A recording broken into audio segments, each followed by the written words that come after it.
Vous faisiez vivre votre famille avec vos revenus de betteravier, qu'est-ce que vous feriez? Vous arrêtez de planter?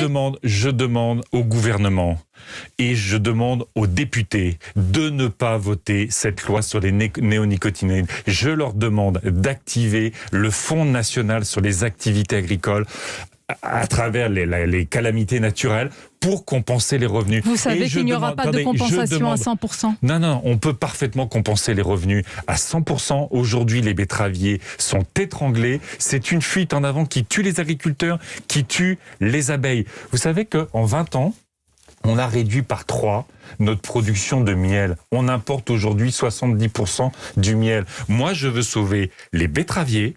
Je veux qu'il y ait une filière responsable avec des revenus décents. On a les moyens de le faire. Et pour cela, je veux sauver la biodiversité. Vous demandez demain et je veux aux sauver députés, nos territoires avec des paysans partout. Monsieur Jadot, vous demandez demain aux députés de ne pas voter cette dérogation sur l'usage des néonicotinoïdes. Subir la pression des lobbies des pesticides. Je les appelle à être responsables. Avec à la clé le sacrifice de 46 000 emplois menacés. Mais on est en train de les perdre, tous ces emplois, Madame Mabrouk. C'est pas les pucerons qui tuent les emplois de la betterave. C'est la concurrence internationale dans laquelle les a plongés, y compris les responsables de la FNSEA. Ils font comme avec les quotas laitiers.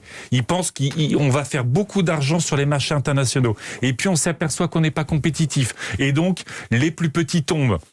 Les plus petits se suicident, les plus petits quittent leur ferme et tout ça devient de plus en plus grand avec une prime au rendement qui est totalement absurde. On a des paysans qui rendent nos terroirs extraordinaires, magnifiques.